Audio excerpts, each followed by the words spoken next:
What is up, Dodgers Nation? Welcome to the Dodgers Nation post-game show. My name is Doug McKain. You can follow me on X and Instagram at DMac_LA. Thanks for rocking with us after the Dodgers lose to the Kansas City Royals by a final score of 7-2. They're still in first place in the National League West. The Dodgers record falls to 43-29, still 7 games up on the San Diego Padres in the division. But no one's going to remember this game for what happened in the game. They're going to remember this game for what happened to Yoshinobu Yamamoto. We're going to break down Yoshinobu Yamamoto's injury. We're going to get the very latest when we hear from Doc after the game. But it's very concerning to know that Yoshinobu Yamamoto only went 2 innings, just 2 innings for Yoshinobu Yamamoto tonight. And it's a major, major concern. I'm going to tell you what I think the Dodgers need to do, how big of a concern it is. We're going to look at some video of Yamamoto's last pitch, and also the interaction in the dugout with Mark Prior and Dave Roberts, because it was a very interesting interaction between the two. It didn't seem like Dave Roberts was too thrilled about it. But we're going to break it all down. But first and foremost, let me know where you're representing Dodgers Nation from tonight. Give me those cities. Give me those zip codes. Also, most importantly, make sure you're subscribed to the #1 Dodgers YouTube channel. And also, make sure you comment GOAT Tawny down below. We're going to start doing live in-show giveaways too, where you can only win during the live episode, so you want to be eligible for those. And also, more times you watch the show and you comment down below, the more times you increase your chance. So be sure to comment Go Tawny down below and subscribe to the #1 Dodgers YouTube channel in the game, the Dodgers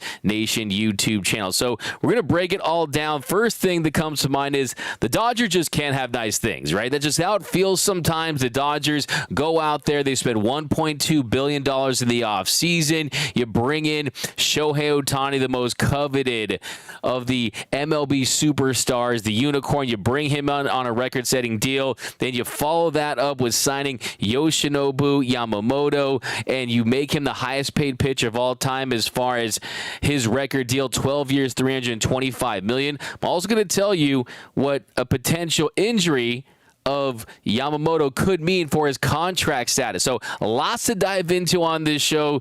You also had Michael Grove. He replaced Yamamoto. We'll talk about him. Gavin Lux.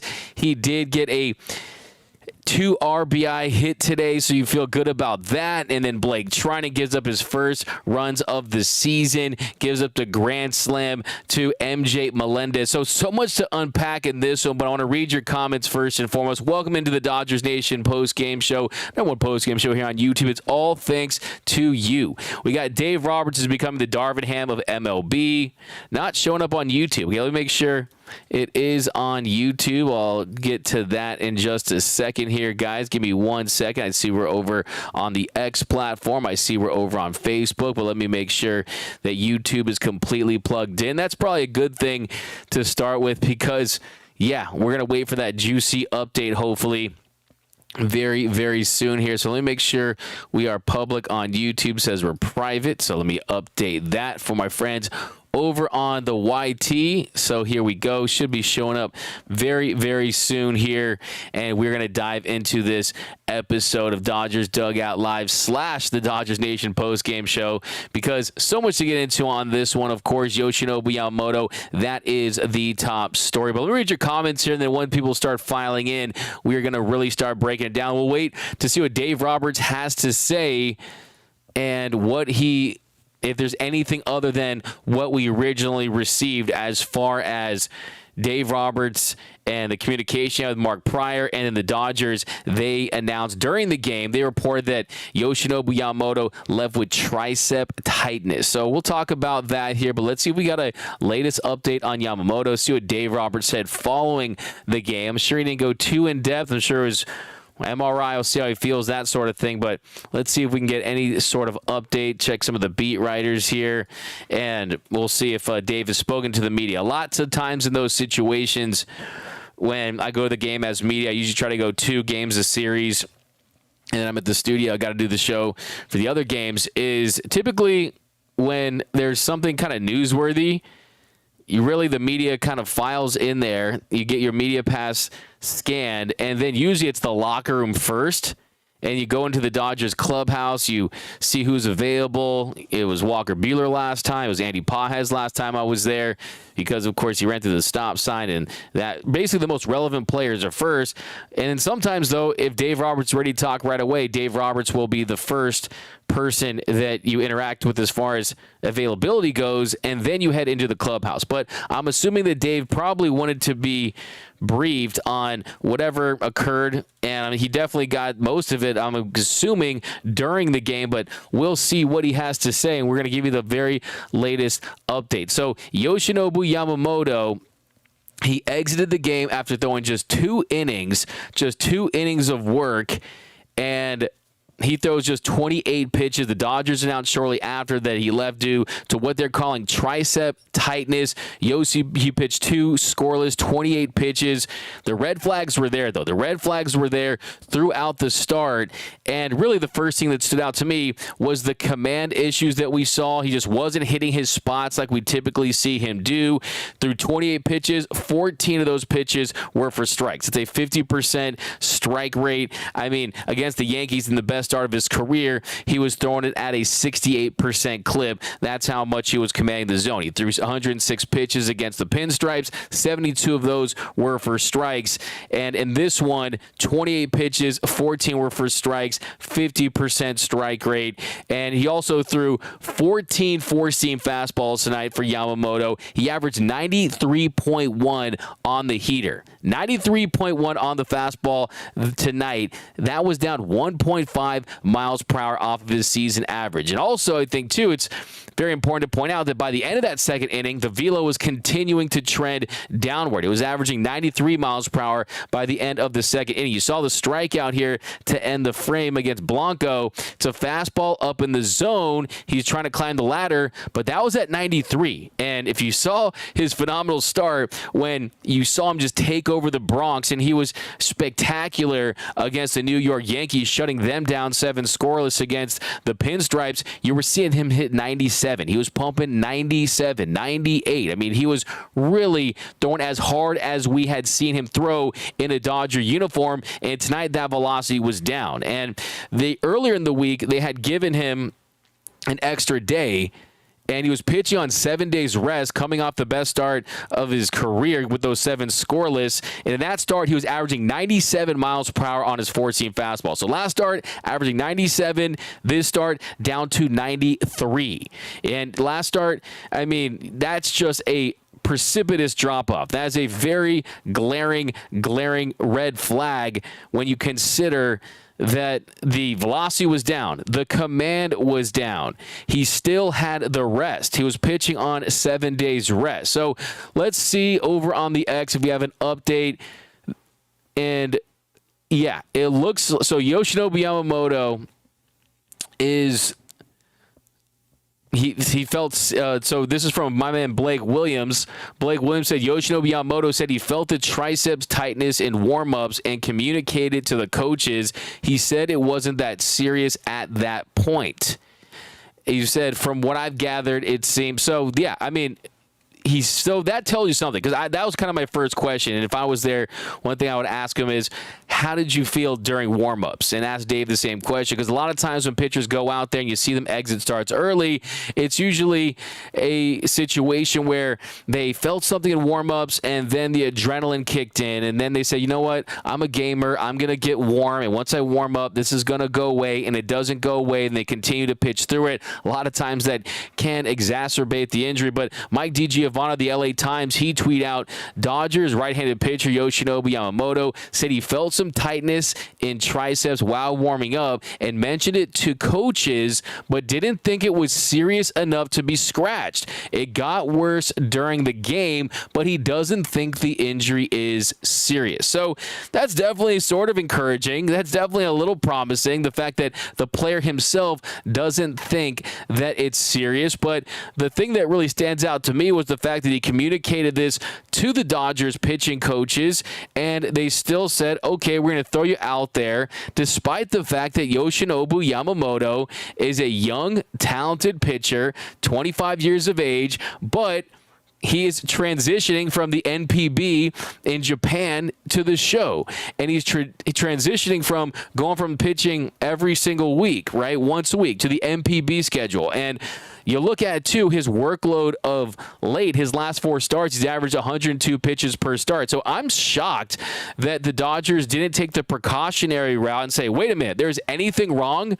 Are you pitching with the check engine light on? Because if you're pitching with the check engine light on, we are going to send you to the shop just to be safe, just to be very precautionary about anything, because you are our $325 million man. So that's the first thing that really stands out. So we'll wait for more updates from Dave Roberts. We've heard from Yamamoto so far, and Yamamoto said, I'll say it one more time, that he, 1, noticed the tightness of the tricep during warm-ups. 2, he mentioned it to the coaches, but didn't think it was, quote, serious enough to be scratched, but it did get worse throughout the game. But he doesn't think the injury is serious. Now, got to take that one with a grain of salt, because pitchers, they're always going to try to veer on the more positive side. You don't want to be, you don't want to catastrophize the situation or be an alarmist or anything like that. So it's good to hear that at least. I mean, for me, I was terrified when you saw the velo drop, the command drop, and just the demeanor. Here's Dave Roberts in the dugout with Mark Pryor. Mark Pryor going to get Dave Roberts. Yamamoto already down. Yosuke Shima going down as well. Thomas Albert would join them. Now, Mark, I've covered the Dodgers since 2019, with where I've been to the games and we've been able to go into the clubhouse and this and that. Mark Pryor is as cool as it gets. He's cool, calm, and collected, extremely chill, if you want to say that. I don't think I've ever seen him rush like that in my time covering this team. So that tells me that there was probably something there was a little concerning. And you saw Dave, look at Dave Roberts' reaction here. Just, you can, for my lip readers out there, you don't got to be John Boy to be able to read Dave's lips here. So Mark Pryor taps him on the shoulder, says, come on, he goes, F. And he was kind of disgusted. And then he's like, okay, let's go. You got Dodgers trainer following him right there. I mean, you had Mark Pryor, you had Suke Nakajima right there. So, I mean, look, to me, this feels like it's more than just something that you just look past. I mean, I wouldn't be surprised if they had him at the very least on the 15-day IL. How things shake out for the Dodgers right now, I think you veer on the side of caution, because this is your $325 million man. You need Yoshinobu Yamamoto to front this 2-headed monster of a rotation along with Tyler Glasnow. And look, you're up 7 games in the division. The Phillies, they're most likely going to win the National League unless the Dodgers go on a summertime run like we saw in 2017, where they won 43 of 50 games, and it's a big-time Dodgers summer. And look, I think the most important thing for this team is starting pitching health, and if this team doesn't go into October with the front of their rotation healthy, it's going to be another long winter. So I would veer on the side of caution. If you have to 15-day IL him just to reevaluate, do further testing, make sure he's feeling okay, things work out seemingly for the Dodgers because you have the righty power ace in Bobby Miller. It's going to be Bobby's world. It's going to be Miller time very soon here. He's set to be reinstated from the IL this coming Wednesday after he's missed the last 2 months with a shoulder injury. He suffered some shoulder inflammation. You have Clayton Kershaw, who's set to return in the coming weeks, and he has made a lot of progress. So you're going to have Bobby Miller back. You're going to have Clayton Kershaw back. Why risk it? Why risk it for Yoshinobu Yamamoto? If this is some type of load managing thing, this could, if this is an isolated injury and things aren't going to get worse, this could work out for the Dodgers in the long run, because he can get some needed rest, because he has really been going very hard by his standards of late. Last 4 starts averaging 102 pitches per start. But yeah, I know you guys have a lot to say, but welcome to the Dodgers Nation post-game show. My name is Doug McKain. By the way, if you're new to the show, hit that subscribe button, hit that notification bell, hit that like button. The #1 Dodgers post-game show on the X and YouTube platforms. All thanks to you guys. Comment Go Tani down below. Hill, this season is over. That's from D-Mac, or D-Max. He says that, D-Mac. Come on now. It's not over, okay? Let's calm down. Let's calm down. Because this can go a lot of different ways. And you guys know that this is not, I got a super chat right here. I want to read this. This is from Chris. Everything stops for a super chat, by the way. $5. My man, are the Dodgers trying to make Yamamoto something he's not? I don't think so. Yamamoto's proven that he's been an ace-level pitcher. Yamamoto has proven that after that first start, when people were trying to say he was a bust, after he went out against the San Diego Padres, and he stunk up the joint, and he gave those 5 runs on 43 pitches, well, since that start, he has pitched like an absolute ace. He's been one of the best pitchers in Major League Baseball. His last 12 starts, 71 innings of work,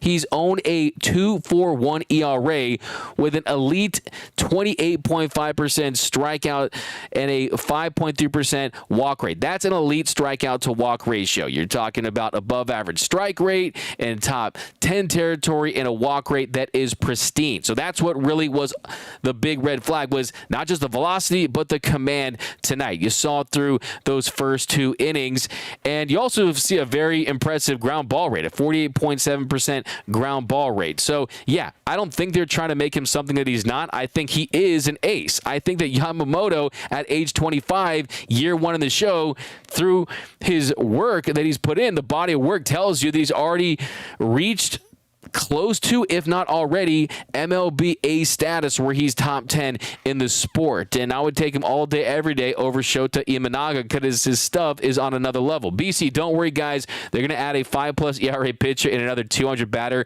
They'll be fine. That's a fire take, because I like the pessimism, guys. I live with that, too. Fire take. Orlando, put him on the 15-day IL call-up. Knack Miller is also ready to return. Absolutely. You have Landon Knack, who is another option down there that at the very least can go and give you a chance to win, go and give you a chance to compete in the game when your offense shows up. We still talk about the Dodgers offense tonight that was only able to score 2 runs.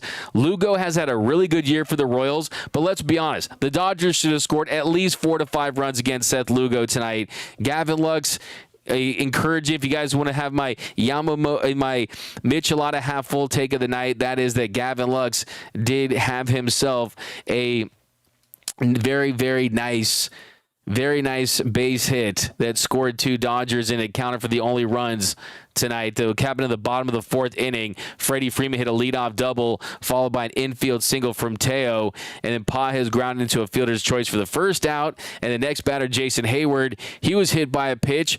Biggio, he struck out looking. That brought up Gavin Lux with 2 outs, and a really nice at bat. He ends up singling to center. That scored Freeman and Pages. That gave the Dodgers a 2-1 lead, but you should have tacked on more runs. That was the inning where you could really get to Lugo and pour it on this Royals bullpen and tax them for the following day. But Austin Barnes, he comes with runners on the corners. He strikes out looking to end the threat. And outside of that, just this Dodgers offense, they just don't have that never say die kind of just grit and grind, just working every single at-bat, working every single pitch. And Dave Roberts has mentioned stuff similar to that. He's alluded to things similar to that in recent weeks. Look, I mean, this is a team where you want to see the at-bat quality on a per-pitch basis, where they're saying, look, we got to make good things happen. We got to be aggressive early in counts. Let's do that. But I just think that tonight the team was a little shell-shocked after Yamamoto went down, and just not a ton of opportunities where you said, okay, they can capitalize on that. And on the night, the Dodgers, I mean, they go 2 for 10 with running the scoring position. That's just unacceptable. And they had enough opportunities. It just felt like they just didn't have enough to finish those innings, and it was definitely a big, big concern. This offense, even though they're right towards the top in so many different categories, you just have your concerns with just getting that clutch base hit. Last night, Freddie Freeman came through. Tonight, it just was a different story. We get more comments here. Swing the freaking bat when we're only down by 5. That's from Bidgie. No, that's from Spooky Morales. I like the fire take. $330 million in the toilet. That's from Javi Baez. Javi Baez, I don't know about that. What are you talking about? Because I think that, look, Yamamoto's going to be fine. I don't think there's any issue with that. I think the fact that the Tigers are playing Javi Baez $25 million in this season, that is money down the toilet right there. And I actually have something I want to talk about Yamamoto's contract in a little bit, but we'll get there in a couple of seconds here. I want to wait for some more updates on Yamamoto. Yamamoto really sold his tricep for that dub against the Yankees. That's from back-to-back Nate. Here, take my tricep. Take my tricep, please. Yamamoto, you can have my tricep. It's always something, right? Lux hits the rest, goes sign. That's from Jonah Bass over on YouTube. Javi Baez, they overpaid for Yamamoto. That's why he's a bust. Tommy John, totally disagree. That's the price of doing business. What you're failing to understand is Yamamoto's age at 25. If most pitchers in Major League Baseball that are ace-level pitchers, like the Corbin Burnses of the world, were able to enter the market at age 25, they'd all be signing $325 million deals. So I definitely would try to consider for you to know what you're talking about, because that was market value. And the truth of the matter is that even in year one, he's already performed like an ace, and the numbers bear that out. And this is an epidemic. This is an epidemic in baseball when it comes to pitchers' injuries. Yoshi is in the clubhouse crying here. What? One-eyed dragon. Am I missing something? Biggio looks super average. Ronaldo Yepes, please don't worry about the pitching. They'll find a gem in the rough. Worry about them. I'm going to talk about Garrett Crochet, too, in a little bit here. Whole team is a disaster. That's from Booty Eater. You know what? Look, we know what Major League Baseball is. Major League Baseball, it's a half the year, 162 games. You're furious the entire time, right? Baseball is a sport where you're just mad the entire time. Like, I love the fact that the Dodgers version of a disaster is being 7 games up in their division. And yes, that really is more of an indictment on the lack of success of the National League West.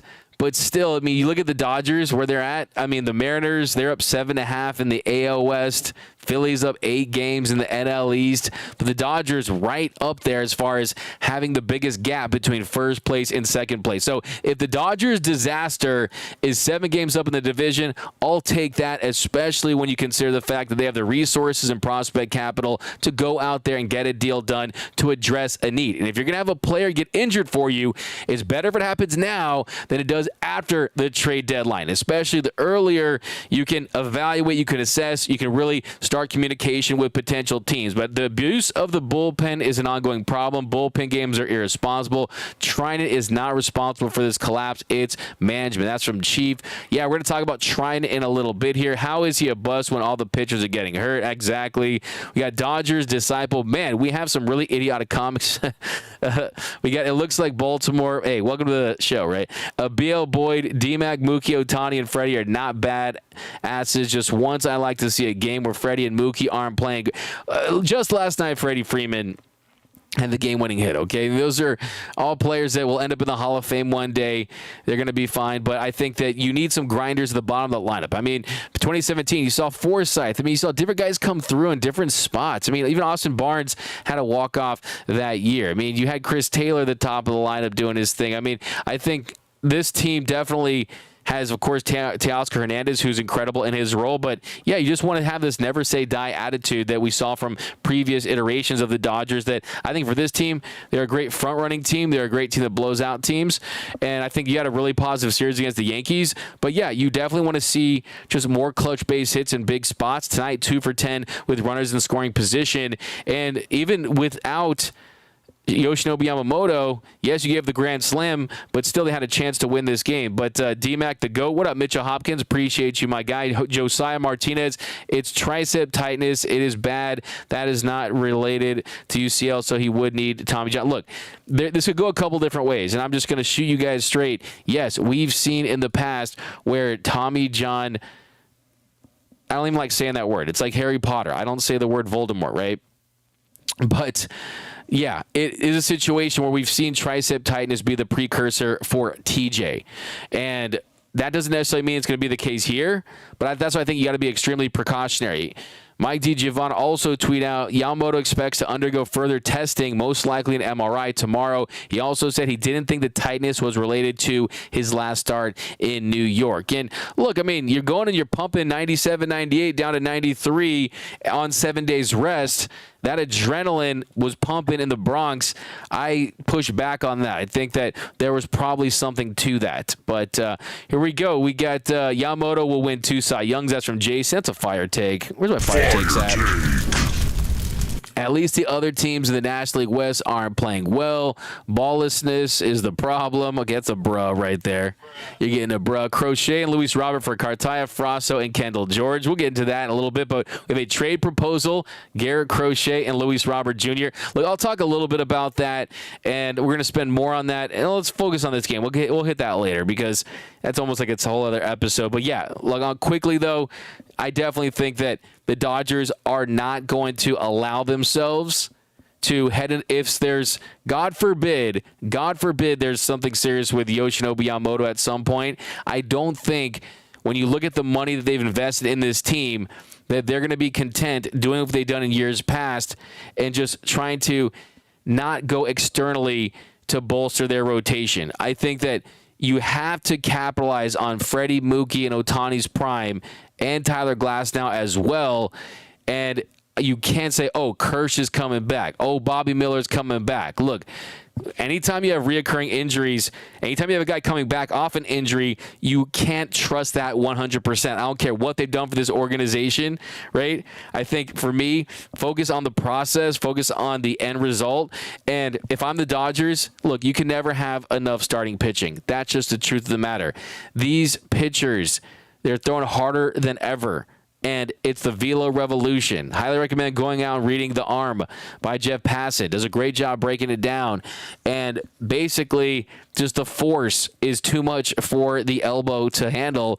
And these guys are ticking time bombs. And I would absolutely go out there and give a Godfather King's ransom offer for Garrett Crochet. Garrett Crochet it would be the prospect capital for him and Luis Roberts would be enormous. Garrett Crochet and Luis Robert, that would be give the entire farm, the Hollywood sign, an In-N-Out burger, the Jackie and Sandy statue, right? Disneyland, Universal Studios, the Santa Monica Pier. You have to give all that stuff up to get those two guys. So that's an insane, astronomical prospect plus even big league ready player type package you would have to put together to acquire those two.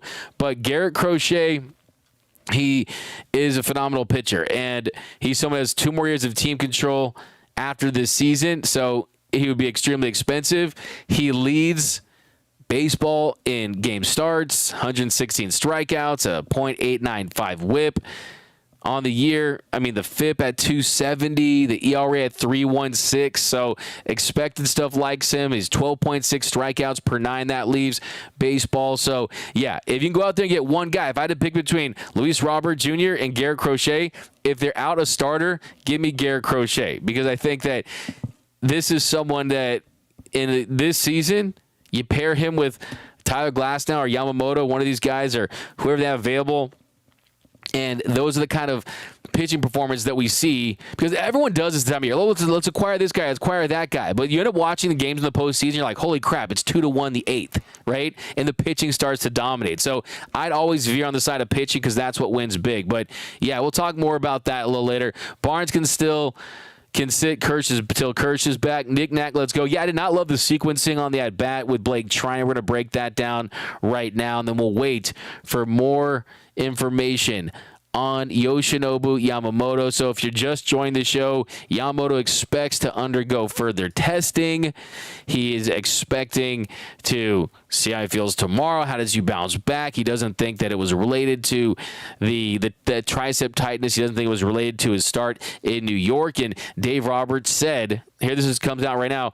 This is from Mike DiGiovanna of the LA Times. He just tweeted out, Dodgers manager Dave Roberts said there's a high probability that right-handed pitcher Yoshinobu Yamamoto will be placed on the 15-day IL. Team will make decision after Yamamoto is examined by the doctors on Sunday. So, like I said earlier in the show before this came out, if it were me, I'd place him on the 15-day IL. You got Miller coming back. You got Kersh coming back. You got the deadline coming up. I think there's a no-brainer no-brainer situation. I don't care if Yamamoto is saying that it wasn't serious and that he doesn't feel like it came from the New York series. Nope, nope, nope. You got to save the player from himself, and this is absolutely the right decision. Now, something I want to bring up to you guys out there is, and I hate to put this out in the ether, but you guys know my mind's always on contracts and roster construction and everything like that. Well, if you look at Yamamoto's $325 million contract, it's a 12-year deal, and the most interesting details about the contract are the opt-outs, because in his contract, he can opt out after the 2029 and 2031 seasons. But if he does undergo Tommy John surgery or spends at least 134 days on the IL due to any issue with his right elbow before that first opt-out in 2029, he can't opt out until after the 2031 or 2033 seasons. So if he spends 134 consecutive days on the IL before that 2029 season, well, there you have it. I mean, he can't opt out till way later in the deal. So if that happens this year, happens next year, the year after that, wherever it may be, it definitely has a big impact on his contract status. Because if Yamamoto puts himself together some elite seasons where he's winning multiple Cy Youngs, or he's just really established himself as one of the best pitchers in the game, and the market continues to reset, and pitchers are making $40, $50, $60 million a season, who knows how it will be down the line, he does have some flexibility in his contract to re-enter the market and get a bigger payday. So not necessarily saying that that is something that will happen, but it's definitely something interesting to keep your eye on. So right now it does feel like that we've learned Yamamoto is going to be on that 15-day IL. We got Phillies play with fire. We don't. Plain and simple. That's from Dodgers discipline. Sergio and look, to your point, look, those guys, Bryce Harper, I mean, you got Schwarber. I mean, there are guys on that team that do play with a lot of fire, right? And I think for me, I do think fire is a little tiny bit overrated when it comes to baseball compared to a sport like football or the NBA or something like that, just because you have to concentrate so much just to have any chance to have success in this sport. But I do think that, yeah, I mean, like that's why I love Teoscar Hernandez so much, because he brings that passion, he brings that fire. So I definitely could use some more fire from this team to crank up the heat a little bit. We're like preheated at 250, right? Crank that to the top, right? Crank that all the way to the very top. And I would absolutely love that about this team, because look, I think Ohtani, I want to see WBC Ohtani, right? I want to see that version of Ohtani. I want to see Mookie Betts in the 2020 World Series after he hits that home run, he's yelling around the bases. I want to see Mookie after the game ender with Victor Gonzalez, right? I want the fire back of this team too. I agree with you. But the bottom line just needs to be fixed as well. We got the Dodgers will be lucky to make the playoffs. Adrian Salazar, we still have a lot of ball game left in the season. Let's worry more in October. The whole team is a train wreck. That's from Eric Flores. Got some big feelings tonight. JR, Josiah Martinez. Yeah, exactly. We got is Freddie slumming because of a lineup? No, Freddie's fine, man. Freddie's fine. We got Robert said he's dealing with the tightness and not pain.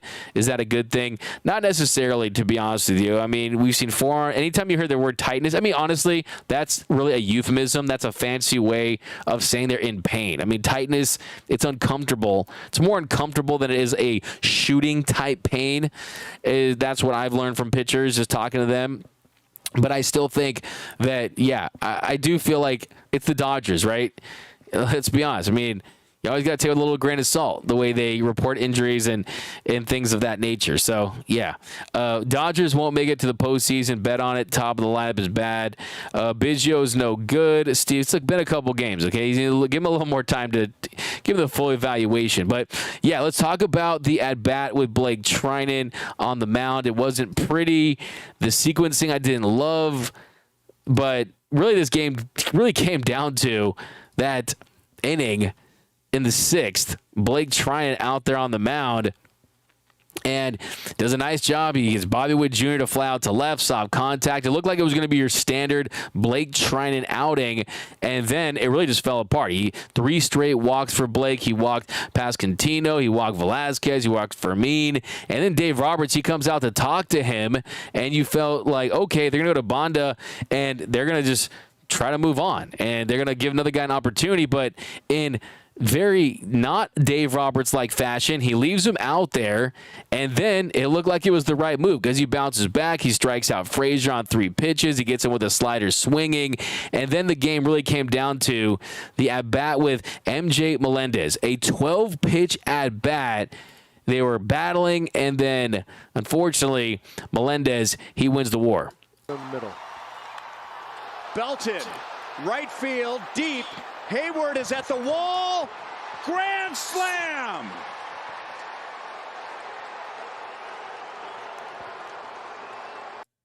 So that put the Royals up 7-2 in that spot, and the Dodgers didn't do anything after that. But what I hate about that at bat was, look, Blake Trinan has been phenomenal. Those are the first runs he had given up all season. But if you look at the sequencing of that at-bat to Melendez, everything was up. It was up in the zone with cutters and cutters and cutters and cutters. And the 12th pitch of the at-bat, it was another cutter up in the zone again, and he crushed it. 92 miles per hour. Did catch too much of the plate, but he gets him down the count 1-2. And even the 2 strikes, the foul ball on the cutter on the first strike, and the second strike was a cutter up in the zone. He gets him swinging, and then 1 pitch, the slider on the 4th pitch of that bat was down and in. He takes that pitch, it makes it a 2-2 count, and then he ends up fouling off the next 1, 2, 3, 4, 5, 6 pitches in a row. And look at those pitches: cutter up and away, cutter up and in, cutter up and in, 4-seam fastball up in the zone, cutter up and in, foul ball and a slider down and away. So the entire 12-pitch at-bat, only twice do we see that slider down and away. And I think it really cost him because they go up in the zone again to the cutter, and he crushes it, and they end up getting 4 runs on that 1 hit, the grand salami for Melendez. And really, this Dodgers team, just really nothing to speak of, nothing to talk about as far as them generating offense. Yes, good job for Gavin Lux. He is not a ton of hard contact, not a ton of extra base hits, but got to feel good about that. Getting a base hit there in the bottom of the 4th inning. But outside of that, this Dodgers offense just not doing enough in those situations. I mean, bottom of the 6th inning, Andy Pages, really nice job for Andy Pages. Great piece of 2-strike hitting. He doubles to center. And then Jason Hayward, he grounded to the pitcher for the 2nd out. And then Biggio, big spot, waiting for that really shining statement moment for him on the Dodgers. He struck out looking on a curveball. Remember what I told you? I had someone text me from the Blue Jays, someone who covers the Blue Jays, a Blue Jays insider, and he told me that Cavan Biggio, sometimes he looks like the best player in baseball. Other times he'll make you want to pull your hair out by taking strike 3 looking, and he's taken more strike 3s looking in the last couple of years than anyone in the show. So yeah, there it is, evidence right there in that at bat. He takes that curveball, and that's something that I think that really, whether it be Aaron Bates or RVS, the hitting coaches need to work with him on that and his approach as far as taking strike 3. The analytics department, I think that's a job that the Dodgers need to do, and that's why you got to give him a chance to develop him and see what they can get out of him. And then bottom of the 7th inning, Mookie Betts, he drew a 2-out walk. Long comes in to face Ohtani. Ohtani draws a 4-pitch walk. That gives the Dodgers runners on 1st and 2nd with 2 outs. And Freddie Freeman didn't like the at-bat there. 2nd pitch of the at-bat. Lazy fly ball to left to end the threat. Bottom of the 8th inning, 1-2-3, and then bottom of the 9th inning, 1-2-3 as well. So, yeah, 2 for 10 with runners in scoring position. Dodgers offense just did not get it done. But let's open it up, guys. If you haven't yet, I know it wasn't a good game. I know Yamamoto got injured, but smash that. If you want to see Yamamoto avoid any serious, smash that like button. No, I'm just playing. We got the I think that Yamamoto, I'm cautiously optimistic, and I think that the fact they're going to veer on the side of caution, it leads me to believe that at the very least, they're not going to rush him back. And hopefully they caught this early. And it's not going to lead to anything more serious. But Roy Estrada points this out. DMAC 15-day IL is code for 30 to 60-day IL. We got CT3 saved again. They hit a home run. Good for CT. Where do I send? We got, let's see here. Is my mic not working? Hello. My mic's working. Bottom of the order had been terrible all year long. This team has been Jekyll and Hyde all year. They need to improve the hitting in the bottom of the order. And, of course, the injuries. Yeah, they have to add a bat. That's not the focus of tonight's show, but you guys know I've given you all the numbers. 7, 8, 9, they're the worst in baseball as far as overall production. And either someone steps up, or they go out there and they add another piece. I think they're 100% going to do that.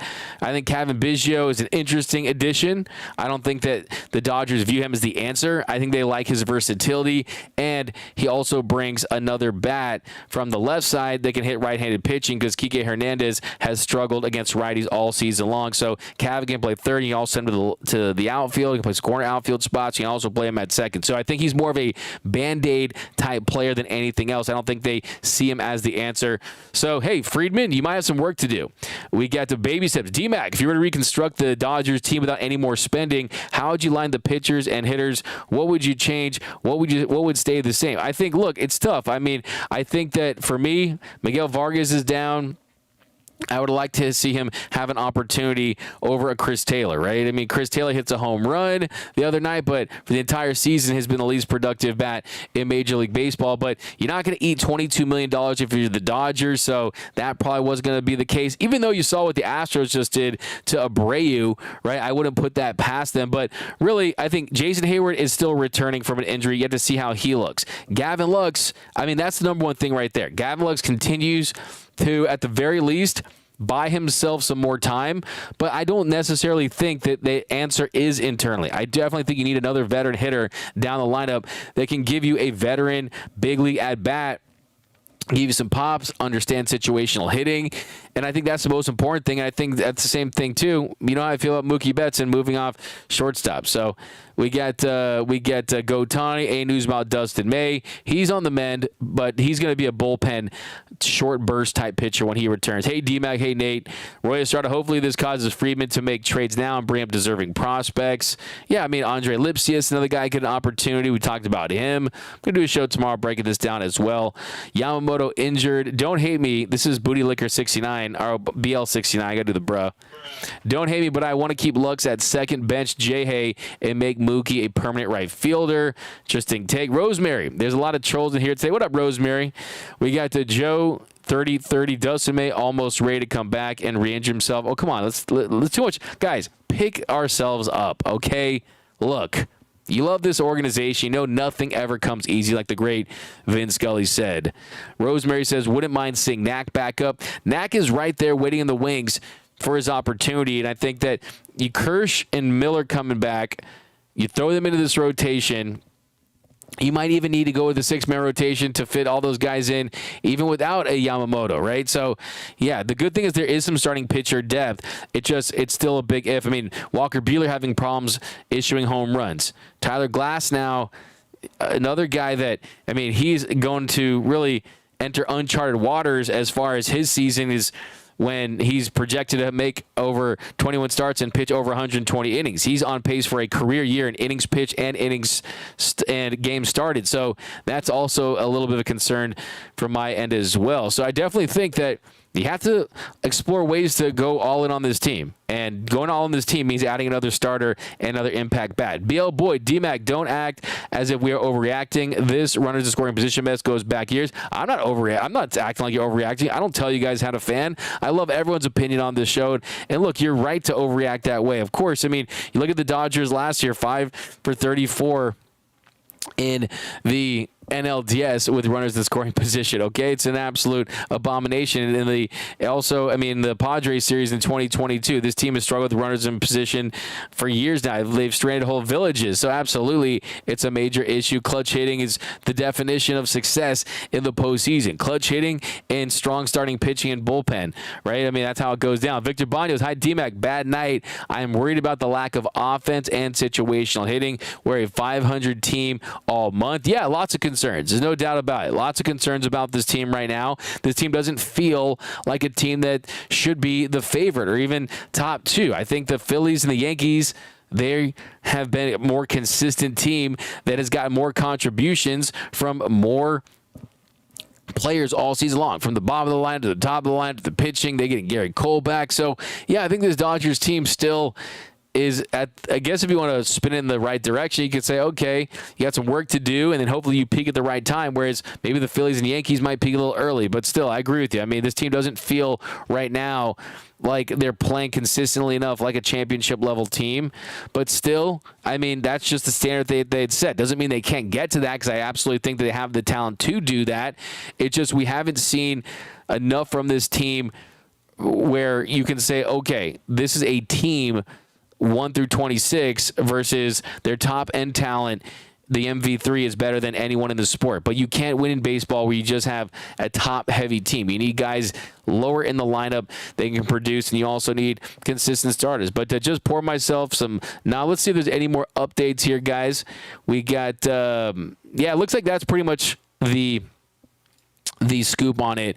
Really, it's just the fact that you're probably going to see him on the 15-day IL, and I think that's pretty much that's the news tonight. That's the news tonight. We kind of went through all of that, and personally, we'll see how this plays out. I'm all for going out there, adding another starting pitcher. We got dude needs to get back to form, absolutely, for sure. Bizu, I thought that was CT3 from Adam818. Some more right here.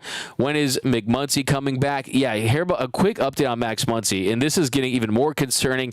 To add a little fuel to the fire, this is really not the best, most positive episode, I'll admit that. But yeah, I mean, Max Muncy, it was the oblique strain isn't good. It isn't good. And LA Times, they reported that Max Muncy's oblique strain is not as good as they thought it was going to be as far as his return. Mike DiGiovanni tweeted out, Dodgers third baseman Max Muncy oblique strain is fielding grounders and throwing, but won't try to swing it at bat for at least another week. Honestly, I don't even know a timeline, manager Dave Roberts said, but it's even slower than expected. And yeah, you can't discount that. Max Muncy was on pace to hit over 36 home runs. He was on pace for over 100 RBI. He was going to most likely make the All-Star team once again. Not having him in this lineup really puts a lot of pressure on guys like Will Smith and Teoscar to go out there and perform every day, because Max Muncy is someone that can change a game with how dangerous of a hitter he is at the plate and his ability to go yard. And they're absolutely missing Max Muncy at the moment. Having said that, it definitely feels like Ohtani's best month is June. There's 1 month of the calendar year where Ohtani OPS is over 1,000, and it's in June. Outside of that, everything's sub 900. Still great and still amazing elite player. But yeah, you want to see Ohtani go on a run. He had a couple home runs this month already, but still, end of the season, I don't think we will have a 300 average player. That's from Neil Nagaoka. Yeah, I mean, I don't know. I think that we will. I mean, you look at, it's still a long season to go, but Freddie Freeman, batting title last season. I mean, Freddie Freeman, one of the best hitters, Freddie Freeman's a guy who could win a batting title any season. Last year, he had 331. This year, that's down to 297. And I think that Freddie Freeman, by season's end, will definitely make his way up there. I mean, Luis Arias, he won the batting title last year, and you see the success that he's had, but Freddie Freeman's definitely going to probably hit 300 for this season. Ohtani will be an interesting one, too, to see. His average has definitely dropped in recent weeks. He's still hitting 309, but he did hit 304 last season. Mookie Betts, I don't know. I push back on that one. I think that this team is going to be fine. If you want a 300 hitter, just because it's a great number in baseball, Mookie's hitting 307. It's identical to what he hit in 2023. But that's going to be for this episode of Dodgers Dugout Live. Tomorrow is Father's Day. So, yeah, shout out to all the fathers out there. Shout out to Madison Bumgarner's father, Max Muncy. Shout out to Blake Snell's father, Austin Barnes. So, yeah, shout out to the fathers out there in fatherland for sure. But, yeah, a couple more here. We'll take some more comments here. Got a super chat. Appreciate you, John Schuster. Do you think there's a problem with the training staff or management since the last few seasons? A lot of our stars are out for long periods of time. I personally do not think that. I've talked to people in the know just about the state of Major League Baseball, and look, it's a league-wide problem. It's a league-wide problem as far as injuries go.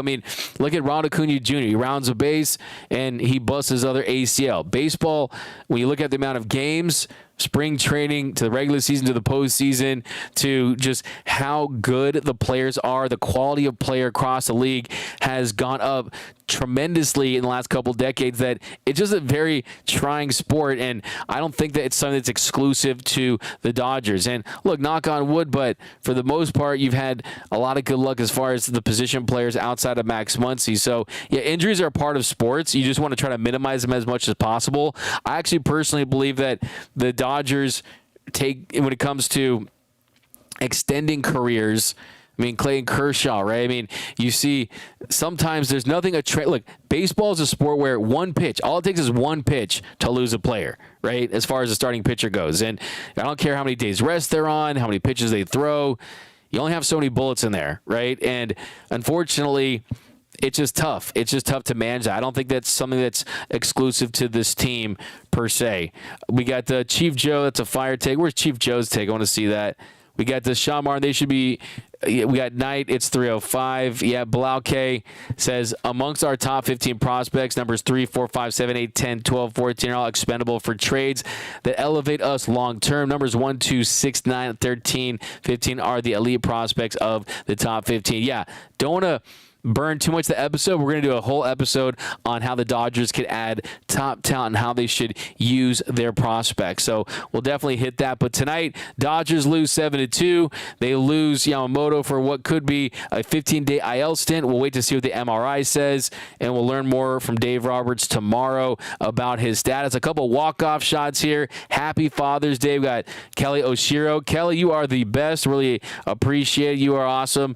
We got Anthony Keene. What up, my man? How you doing? 17 was one of the best squads ever. Tough comparison. No doubt about it. That team was a World Series championship level team. They should have won the World Series, but that tainted ring belongs with the Trashos. Swelling Sausage says, amazing idea to send Biggio to the Dominican. Can't walk off. Oh, man. The curse of trading Mike Piazza. Okay, we're spiraling here.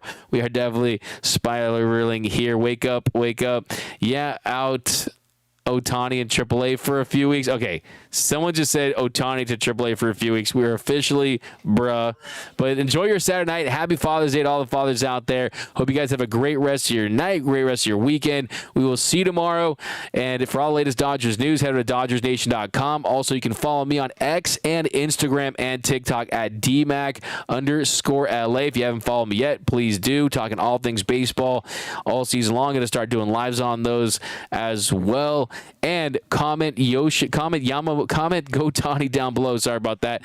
For a chance to win an authentic Shohei Ohtani, authentic road grade number 17 jersey. Be sure to do that. Remember, nothing brings us together quite like Dodger baseball. Until next time, we got the Steve. What up, Steve? What up, B Guzon? What up, Double Down? What up, Orlando? So yeah, shout out to all you guys, Swelling Sausage. See you guys tomorrow. And remember, nothing brings us together quite like Dodger baseball. Richard Flores, Dodgers are ranked 28th in high leverage ABs. 28th. Yeah, it's bad. I mean, it truly is. When we look at Ohtani's high leverage numbers, they aren't great either. But we'll do a full breakdown on that as well early next week. So stay tuned here for Dodgers Dugout Live Monday through Friday in the mornings from either 10 to 12, somewhere in those spots. So Dodgers Dugout Live, #1 show on YouTube, Monday through Friday, and also Dodgers Dugout and the Dodgers Nation post-game show after games. But thanks again, guys. As always, remember, nothing brings us together quite like Dodger baseball. Until next time, think blue,